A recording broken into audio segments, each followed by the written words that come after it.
सूजी का हलवा बनाने के लिए हमें चाहिए तो सूजी में 3 चम्मच लिए हैं, तकरीबन आधे कप से कम बनता है, 3 डोंगे के चम्मच। इसको बिल्कुल हल्की आंच पे भूनना है यहाँ तक कि इसका रंग बदल जाए। हल्का हल्का भूनना है और खुशबू आने लगे। फिर इसका रंग बदल जाए तो उसको हल्की आंच कर दें। और इस तरफ हमने चीनी जितनी डालनी है वो चीनी नाप के रख लें। चीनी जितनी वज़न की सूजी होती है उतनी वज़न की चीनी लेते हैं। तो मैंने तक अंदाजे से ये चीनी ली है, ये इतनी चीनी मैंने नाप के एक तरफ रख दी। अब सूजी जो भुन रही है उसमें मैंने डालना है, इसमें थोड़ा सा मैंने ऑयल डालना है। ऑयल इतने डालते हैं जितने सूजी का वज़न हो। तो मैंने इतना ऑयल डाला है कि सूजी इसमें भीग गई है, यानी कम नहीं डालना, इतना डालना है कि सूजी अच्छी तरह इसमें खल खल करे, बने भुने तो उसमें मतलब बुलबुले से बने, कम ना हो। ऑयल कम से ना टेस्ट में बहुत ज़्यादा फ़र्क आता है। ऑयल डालें या बनस्पति घी डालें।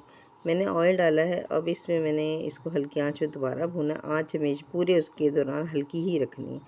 इसमें इतना अच्छी तरह सूजी को मिक्स कर देना है। फिर मैंने ज़रा सा खुशबू के लिए देसी घी डाला है। इसमें अगर हम डालडा बनस्पति जो घी हम इस्तेमाल करते हैं ना वो ज़्यादा अच्छा रहता है मीठे में, किसी भी मीठे में।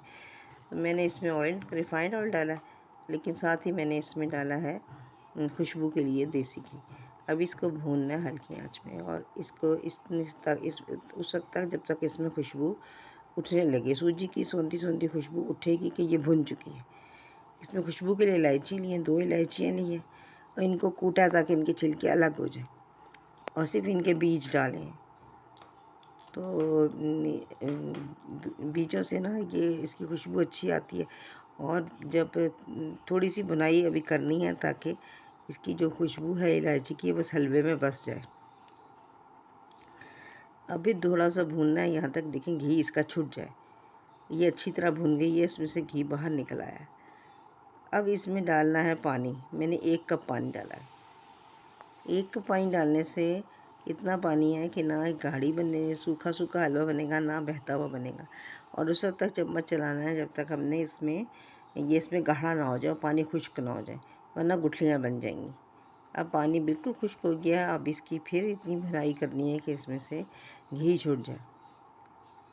जब इसमें से घी छूट गया, पानी का कच्चापन दूर हो गया, अब इसका मतलब है कि पानी अब बिल्कुल सूख गया और सूजी अच्छी तरह फूल गया। वो जो चीनी नाप के रखी थी वो डाली। मैंने थोड़ी सी रोक ली, आप अपने जायके के हिसाब से मीठा कर लें,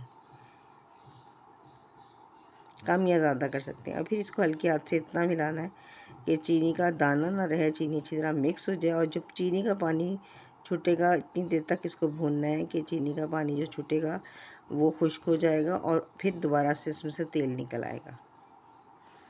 उस वक्त तक इसको भूनना है। जब हम इसको इस वक्त तक भून लेंगे तो तब ये इसकी एक प्यारी सी खुशबू निकलेगी और ये तैयार हो जाएगी। अभी हलवा देखें, इसकी नरमाई देखें। अगर कम पानी डालती है, कम घी डालती तो ये सूखा सूखा सा खुश्क सा बनता। अभी खाने में भी बहुत मज़ेदार होगा और जायके में भी तो है ही, लेकिन शक्ल का बहुत अच्छा होगा। अब इसको दम लगाना है। दम लगाने के लिए ना इसको थोड़ा सा फैला लेंगे कढ़ाई में घी तो उसका छूट गया, बस इसकी एक हल्का से दम से इसकी ज़रा शक्ल ज़्यादा अच्छी हो जाएगी। 1-2 मिनट का दम लगाना, ढक्कन ढक दें। अभी हलवा तैयार है। अब डोंगे में निकाल लें और इसकी देखें ना, इसकी शक्ल देखें। इसमें ना इसमें पानी से नज़र आ रहा है, ना इसमें सख्त नज़र आ रही है, नरम सा हलवा बना है। और इसकी मेरे हिसाब से इसका मीठा